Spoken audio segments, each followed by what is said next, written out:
नमस्कार दोस्तों, मैं आपका दोस्त मित्र संतोष चतुर्वेदी। जय हिंद, वंदे मातरम। दोस्तों, अगर आपको मेरा ये वीडियो अच्छा लगे, मेरा प्रयास अच्छा लगे और मेरे YouTube चैनल की ये खबर आपको अच्छी लगे तो प्लीज़ इसे अपना सपोर्ट दीजिए, सहयोग दीजिए। मेरे YouTube चैनल को लाइक कीजिए, शेयर कीजिए, सब्सक्राइब कीजिए और बेल आइकन यानी घंटी के बटन को ज़रूर दबा दें, जिससे मेरे न्यूज़ की आने वाली हर नोटिफिकेशन आपको समय से पहले और सबसे तेज़ मिलती रहे और मैं आपका नया वीडियो बनाकर आपके लिए इसी तरह लाता रहूं और देश हित, समाज हित, मानव हित और पत्नियों से परेशान लोगों के हित में मैं नई वीडियो बना के डालता रहूँगा, जिससे आप लोगों को बहुत फ़ायदा होगा। तो प्लीज़ मेरे इस चैनल को लाइक कीजिए, शेयर कीजिए, सब्सक्राइब कीजिए और बेल आइकन यानी घंटी के बटन को ज़रूर दबा दें।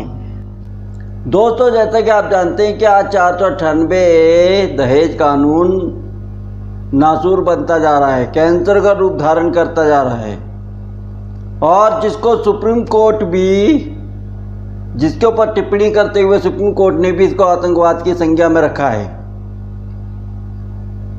क्यों ये जरूरत पड़ी सुप्रीम कोर्ट को कहने की, इस पे पहले जरा सा रोशनी डाल देते हैं। क्योंकि इस कानून का 98% दुरुपयोग हो रहा है, गलत उपयोग हो रहा है।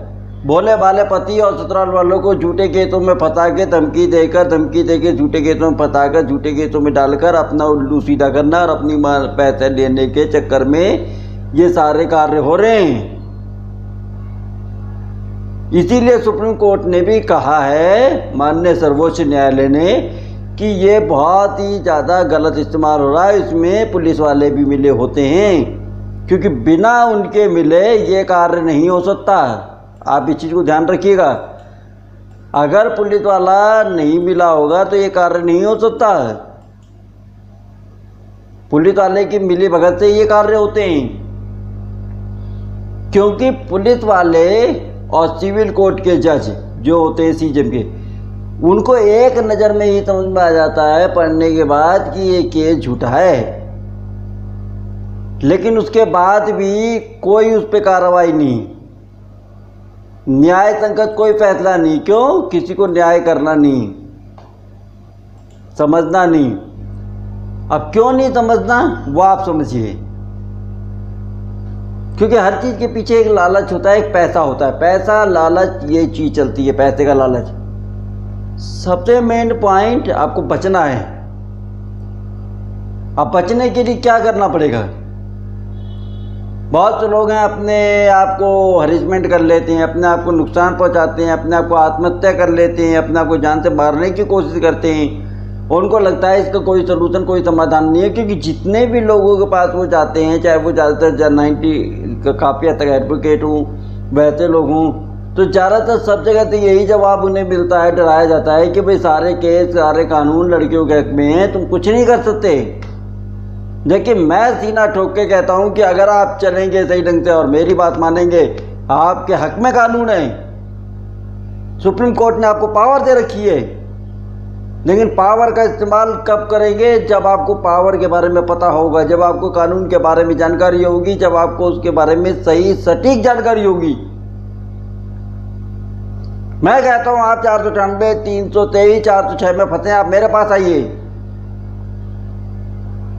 क्या लाखों रुपए देकर आप इतनी सारी बदनामी भी झेलते हैं, कुछ भी करते हैं, लेकिन कुछ नहीं होता। वहां मेरे को कम से कम कीमत देके आप मेरे ऑफिस आइए, मैं आपको सारी चीज़ सलाह दूंगा और सब चीज़ बताऊंगा आपको। अगर आप उस स्टेप बाय स्टेप चलते रहेंगे तो मेरी गारंटी है, मैं आपको बोलता हूं, आप लड़की वालों के चक्कर में नहीं फंसेंगे। आप उनको मुंह तोड़ जवाब देने की क्षमता रखते हैं, आप में है हिम्मत। लेकिन कानून को समझिए, कानून को पढ़िए, कानून को जानिए। जब तक आप कानून नहीं जानेंगे आप कुछ नहीं कर पाएंगे। एक छोटा सा उदाहरण है, सीधी सी सिंपल सी बात है दोस्तों। अगर आप घर में सब्जी काट रहे हैं चाकू से, अगर आपको काटना आता है तो आप सब्जी काटेंगे, और आपको काटना नहीं आता, आप अनाड़ी हैं, आपको जानकारी नहीं है, फर्स्ट टाइम कर रहे हैं, तो आप अपनी उंगली काट लेंगे।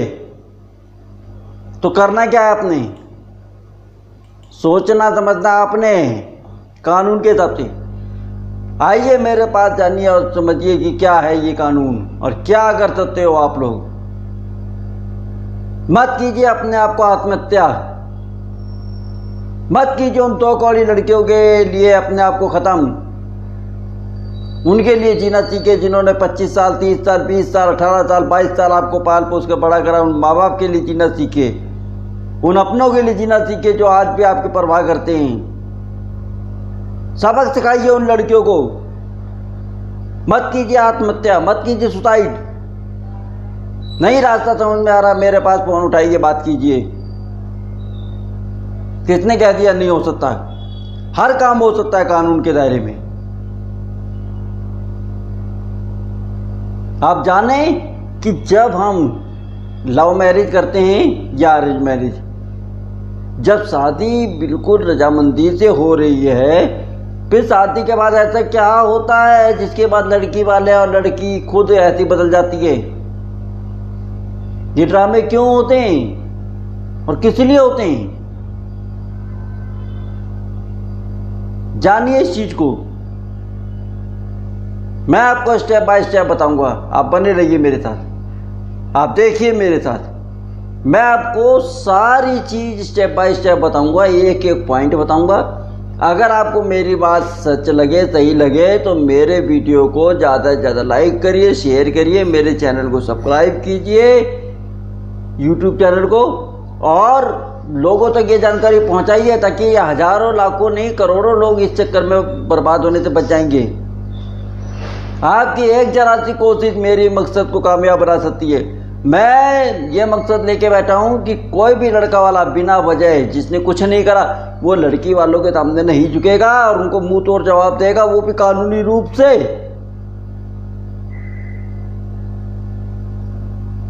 लड़की को फंसाओ उसी के जाल में, कानूनी तरीके से, आपके अधिकार से, आपके राइट से। आपको पता है आपका राइट क्या है, तो बने रहिए मेरे साथ। तो देखिए मैं आगे आपको क्या बता रहा हूं।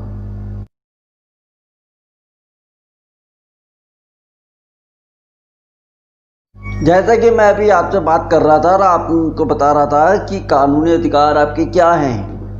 अब मैं उन्हीं पॉइंट पे आता हूँ, उन्हीं टॉपिक पे आता हूँ। आप ध्यान से सुनिएगा। सबसे पहली बात कि आपकी पत्नी अगर आपके साथ कुछ गलत कर रही है, जो पॉइंट मैं बता रहा हूँ, अगर उसमें से कुछ भी कर रही है, तो सबसे पहले आपको उसमें सावधान होने की जरूरत है। और वो क्या चीज़ है? पहली बात, आपकी पत्नी आपको परेशान करती है, बिना बात के झूठे मुकदमे डालने की धमकी देती है, बार बार मायके जाने की जिद करती है। आपकी पत्नी आपके परिवार वालों को, अपने माँ बाप को छोड़ने की बात करती है और अपने माँ बाप छोड़ना नहीं चाहती। आपको अपने मायके ले जाना चाहती है, वहीं रखना चाहती है कि भाई आप उसके मायके में चलो और वहाँ पे अपना किराए के मकान में रहो।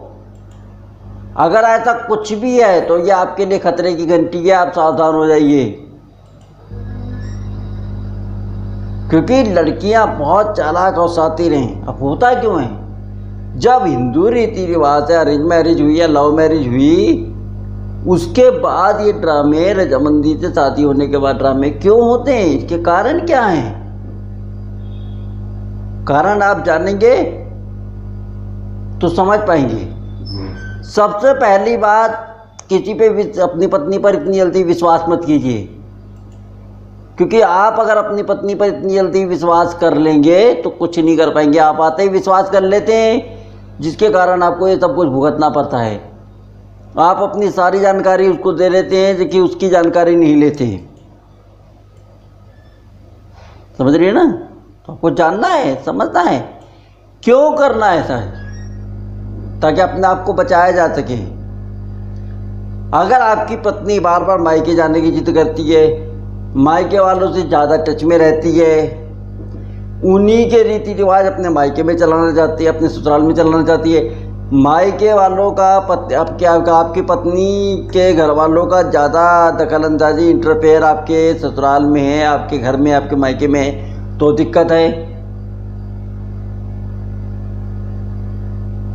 तो दिक्कत है।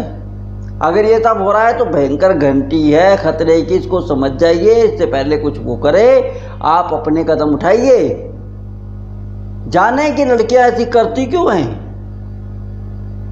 बहुत से लोगों के मेरे पास कमेंट आते हैं, जो सवाल होता है कि सर हमने तो लव मैरिज करी है, हमने तो अरेंज मैरिज करी है, सब रीति रिवाज से, ज़बरदस्ती शादी नहीं हुई, रजीमंदी से, राजामंदी से, रजीमंदी से हुई है, राजीनामे से बढ़िया तरीके से शादी हुई है, फिर लड़कियां ऐसे क्यों करती हैं शादी के बाद? आखिर क्या करती हैं पत्नियां ऐसी क्यों करने लग जाती, क्या कारण है? नहीं समझ में आ रहा। उनके लिए मेरा जवाब है, उनके लिए मेरा जवाब है, सबसे पहली बात उनके कारण को समझिए। क्योंकि अगर आप इस चीज़ के कारण को नहीं जान पाएंगे तो आप कुछ नहीं जान पाएंगे और कुछ नहीं समझ पाएंगे कि आप क्या कर रहे हैं, क्या नहीं कर रहे, किस तरह की बातें हो रही हैं, लड़की ऐसे क्यों कर रही है, पत्नी ऐसे क्यों कर रही है, किस वजह से कर रही है, ये आप नहीं जान पाएंगे। आप जानिए, समझ लीजिए, आप कुछ नहीं कर पाएंगे इसमें अगर आप ऐसे अनाड़ी बने बैठे रहेंगे। जानिए अपने अधिकार को कि लड़कियां क्यों कर रही हैं, पत्नी में आखिर ऐसी क्या प्रॉब्लम हो गई, न खाने की फिक्र, न कमाने की चिंता, न मान सम्मान की कोई कमी है, फिर क्यों ऐसा हो रहा है? इसका सबसे बड़ा कारण है कि लड़की आपको पसंद नहीं करती है, माँ बाप के कहने पर, घर वालों के कहने पर दबाव में आकर उसने शादी करी है आपसे। आप दबाव में शादी करी है तो निभा नहीं पाएगी। क्यों? उसके कई कारण हैं। पहला कारण कि या तो लड़की अपना किसी और से प्यार करती है और जबरदस्ती माँ बाप ने आपके साथ शादी कर दी, ठीक है ना? क्योंकि लड़की के माँ बाप ने अगर भाई हमने तो उससे जबरदस्ती शादी नहीं करी, तो उसने अगर हमारे साथ ऐसा करा तो क्यों करा? दूसरी बात, लड़की के अतीत में कोई ऐसा राज छुपा होता है जिसकी वजह से उसको डर लगता है कि ये राज पति या ससुराल वालों के सामने खुल जाएगा तो उनकी इज्जत चली जाएगी, उनका मान सम्मान चला जाएगा और उनको जेल भी हो सकती है 420 के केस में। तो वो राज अगर पति के हाथ में लगने वाला होता है या ससुराल वालों को शक हो जाता है तो उस राज को दबाने के लिए पति और ससुराल वालों के ऊपर झूठे मुकदमे दर्ज किए जाते हैं। 498 ए 323 406 ये लड़कियों का सबसे बड़ा खतरनाक हथियार है, तो मामूली मत समझिए, बहुत खतरनाक हथियार है ये। उसके बाद हो सकता है कि लड़की को कोई मानसिक बीमारी हो जिस बात को आपसे छुपाया गया है, और बाद में आपको अगर ये महसूस होता है कि लड़की के साथ ऐसी कोई घटना है, कुछ ऐसा है, आप उसकी जड़ तक जाना चाहते हैं और उसको लगता है कि मेरा तो राज खुल जाएगा, मेरा भेद खुल जाएगा, मेरी सारी पोल पट्टी खुल जाएगी, तो वो झूठे केस में फंसाने की धमकी देती है और झूठे केस में फंसाती भी है ताकि आप उन्हीं केसों में उलझ जाओ और उसकी सच्चाई को ना जान सको। उसके माइंड में क्या चल रहा है ये आप नहीं जान पाओगे, इसीलिए तो झूठे केस में डालती है। क्योंकि एक बार कंप्लेंट हो गई तो पति के साथ साथ ससुराल वालों का सबका नाम लिखवा दिया जाता है ताकि जितने ज़्यादा लोग इस केस में फंसेंगे उतना ही उसको फायदा। लड़की शादी से पहले किसी और से प्यार करती हो, किसी के साथ रिलेशनशिप में रही हो और उस समय वो प्रेग्नेंट हो गई हो और घर वालों को लगा कि भाई बदनामी की बात है, सब कुछ है, तो उन्होंने क्या करा, सब कुछ छुपा के जल्दबाजी में शादी कर दी। अच्छी लड़की है, अच्छा परिवार है, वेल सेटल परिवार है, इज्जतदार परिवार है, बन के शादी कर दी, समझ रहे ना? और बाद में लड़के को पता लगता है या लड़के के घर वालों को कि भाई ऐसी चीज़ें छुपती तो है नहीं कि भाई कुछ गड़बड़ है, लड़की के पेट में या तो बच्चा है या लड़की अपना कुंवारी नहीं है या लड़की की तरफ कुछ गड़बड़ है। तो जब वो उसकी तह तक जाना चाहते हैं और उसको पकड़ना चाहते हैं कि आखिर वजह क्या है, क्या ऐसा कारण है जिसकी वजह से ये सब कुछ हो रहा है, क्यों समझ में नहीं आ रहा, तो लड़की की तरफ से उसके ऊपर झूठे केस डाले जाते हैं। क्योंकि हो सकता है पेट में बच्चा भी हो सकता है पहले पेट में बच्चा रह गया और अबॉर्शन कराया हो, और ये ससुराल वालों और पति को नहीं बताया जाता। इसका मतलब आपके साथ फ्रॉड हुआ है। अब आपको पता लगेगा तो आप क्या करोगे? फ्रॉड केस डालोगे 420 का। आप 420 का केस न डाल सको, उसकी पोल पट्टी सामने ना आ सके, सच्चाई सामने ना आ सके, दुनिया के सामने उसकी बदनामी ना हो, इसीलिए आपको ऊपर झूठे मुकदमे डाले जाते हैं। 498, 323, 406। 498 दहेज का मुकदमा होता है, 323 होता है मार पिटाई का, और 406 अमानत में खयानत। यानी कि आपने उसके परिवार वालों ने जो भी कुछ दान दहेज दिया वो आपने ले लिया, लेकिन आपने वापस नहीं करा, आपने लौटाया नहीं, आपने कब्जा कर लिया, तो वो अमानत में खयानत होता है। कब्जा। तो उस चीज के लिए वो झूठे केस डालती हैं ताकि आपका माइंड डाइवर्ट हो सके और आप उसकी सच्चाई ना जान सकें। आप अपनी मुसीबत में फंस जाओगे तो उसके बारे में क्या जानोगे? सच्चाई। उसके बाद एक पॉइंट और कि लड़की के अतीत में बहुत से ऐसे राज होते हैं, लेकिन उसको छुपाने के लिए लड़की क्या करती है? नाम बदल के, लड़की और लड़की के घर वाले अपनी बेटी का नाम बदल के, यानी आपकी होने वाली बीबी का नाम बदल के शादी करते हैं, ताकि अगर शादी के बाद भी आपको कोई शक हो तो आप उसके नकली नाम से उसके बारे में पता ही नहीं कर पाएंगे, क्योंकि नकली नाम से तो कोई जानता ही नहीं। आप फर्ज कीजिए किसी लड़की का नाम अनीता है और उसका शादी कर दी सुनीता नाम से। आप सुनीता नाम से आप कहीं भी सर्च मार लीजिए, कहीं भी गूगल पे चले जाइए, कहीं भी किसी भी जगह पता कर लीजिए, कोई नहीं बताएगा, क्योंकि सब तो उसे अनीता के नाम से जानते हैं, सुनीता के नाम तो कोई जानता ही नहीं। वही लड़की सुनीता, ये कौन जानता है? तो आप उसके बारे में 90% नहीं पता कर पाएंगे। क्यों? नकली नाम, नकली काम, नकली दाम। सोचिए, समझिए, दिमाग से जोर डालिए दिमाग पे।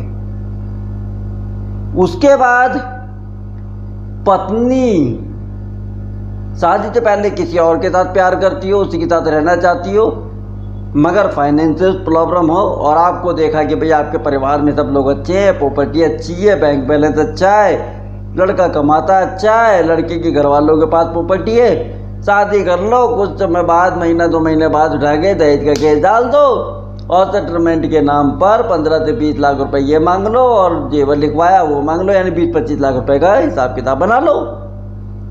उसी पैसे को लेकर अपने प्रेमी, अपने आशिक के साथ जाके मस्ती करो, मौज मस्ती करो, पति को फंसाओ। पति जब फंसेगा तो बाद में क्या है, चलाया जाएगा पति को कि भाई तुम्हारे खिलाफ सारे कानून हैं, लड़कियों के हक में है, तुम्हारे हक में कोई कानून नहीं है, तुम कुछ नहीं कर सकते। डर के हमारे पति ससुराल वाले अपनी इज्जत की खातिर 15-20 लाख रुपए दे देती। जो उसका मकसद था वो पूरा हो गया, क्योंकि वो अपने पहले प्यार को नहीं भूल पा रही है। बहुत सी ऐसे राज हैं पत्नियों के जो शादी से पहले होते हैं।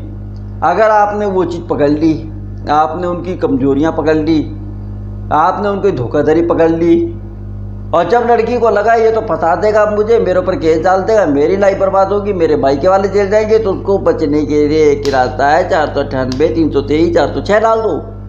दहेज केस, दावड़ी केस डाल के उनको फंसाओ ताकि ये कुछ ना कर पाए। जब आप अपने केसों में फंस जाएंगे तो क्या करेंगे? क्योंकि आपको सलाह देने वाले अगर 95% लोग हैं और 98%, 5 से 8%, तो वो आपको ये कहेंगे, डराएंगे, आपके हक में कोई कानून नहीं है, लड़की वाले आपको जेल करवा देंगे, बर्बाद कर देंगे, आपकी प्रॉपर्टी में हिस्सा मांग लेगी, आपका अधिकार है, ये सब कुछ है, और आपको डरा धमका के उसको पैसे देने के लिए कहा जाएगा।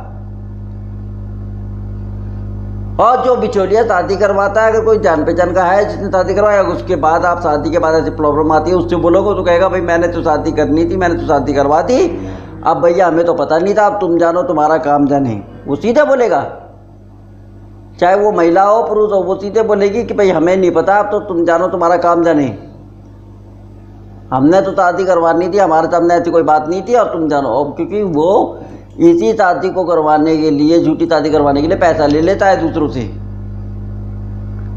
तो आपको इन सब चीज़ों के बारे में जानकारी हो गई। अब अगर आप फंस जाते हैं तो क्या करेंगे, ये सब जानने के लिए आप संतोष चतुर्वेदी हेल्पलाइन में आइए, ऑफिस में आइए, बैठ के बात कीजिए। अगर ऑफिस में नहीं आ सकते, आप दूर के हैं, ऑल ओवर इंडिया में कहीं से भी हैं आप वहाँ से भी हमारी पेमेंट ऑनलाइन कर सकते हैं। पेटीएम के ज़रिए ऑनलाइन कर सकते हैं पेमेंट, और पेमेंट करने के बाद अपनी समस्या बता के अपना समाधान पा सकते हैं। जो भी मैं समस्या का समाधान बताऊंगा, जो भी स्टेप बताऊंगा, उस स्टेप को स्टेप बाय स्टेप समझना है, स्टेप बाय स्टेप आपने फॉलो करना है, उस पर चलना है। मैं 90% नहीं 99% विश्वास दिलाता हूँ आपको। मेरी आजमाई हुई चीज़ है कि जो सलाह दी है वो कभी खाली नहीं गई और बहुत सही सलाह होती है और आपको फ़ायदा मिलेगा। अब सोचना होता है, करना आपने है कि क्या करना है। वकील है, अपना काम करेगा, जो करेगा केस करने दीजिए, तो अपने हिसाब से पॉइंट रखिए। लेकिन हमारी सलाह जो होगी उसको अगर आप वकील को बताएंगे, उसको आप समझाएंगे, पॉइंट बताएंगे, तो उस हिसाब से अगर वो काम करेगा और आपको खुद को मालूम होगा कि आप कोर्ट में किस तरह पेश हो सकते हैं, किस तरह आप बोल सकते हैं, क्या क्या बोल सकते हैं, क्या आपके राइट है, क्या आपके मेडिटेटिव फंडन है। जब आप ये सारी चीज़ें जान सकते हैं और जान जाएंगे तो आपको केस लड़ने में आसानी होगी।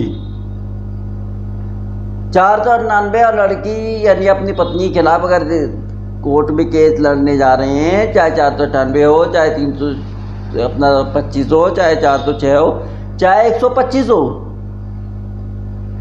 वो एक जंग है। और जंग में जाने से पहले अपनी पूरी तैयारी आप कर लीजिए। अगर आप तैयारी के साथ जाएंगे आप कभी नहीं हार सकते, और अगर आप बिना तैयारी के जाएंगे तो बंटाधार। सोचना आपने, समझना आपने। मेरे नंबर स्क्रीन पे आपको मिल जाएंगे, मेरा एड्रेस मिल जाएगा, आप अपना मुझसे संपर्क कर सकते हैं। और वन टाइम की फीस, हमारी एक ही बार की फीस होती है हर केस में, अलग अलग केस में। हर केस की फीस एक ही अलग अलग होती है। हर केस की मतलब आप 4 केसों के बारे में डिस्कस करेंगे तो 4 केसों की अलग अलग फीस, 4 केसों की अलग अलग फीस देनी पड़ेगी। लेकिन वन टाइम की होती है, दोबारा देने की जरूरत नहीं है आपको। अब सोचना आपने, जानना आपने। अगर आपको मेरे वीडियो अच्छी लगे तो दोस्तों प्लीज़ इसे लाइक करें, सब्सक्राइब करें, दोस्तों रिश्तेदारों में WhatsApp, Twitter, Google, Facebook, Instagram, इन सब पे शेयर करें, ताकि आने वाले समय में बहुत से लोग आपकी तरह मायूस लोग बच सकें। और पत्नियों का जो अत्याचार बढ़ रहा है, इस पे विराम लगाना है, और वो भी कानूनी हथियार से। पत्नी को फंसाओ उसी के जाल में, उसी के हथियार से, कानूनी हथियार से। लड़ो कानून की लड़ाई और जीत के दिखाओ। हम बैठे हैं ना भाई, किस बात कर रहे हैं। जय हिंद, वंदे मातरम।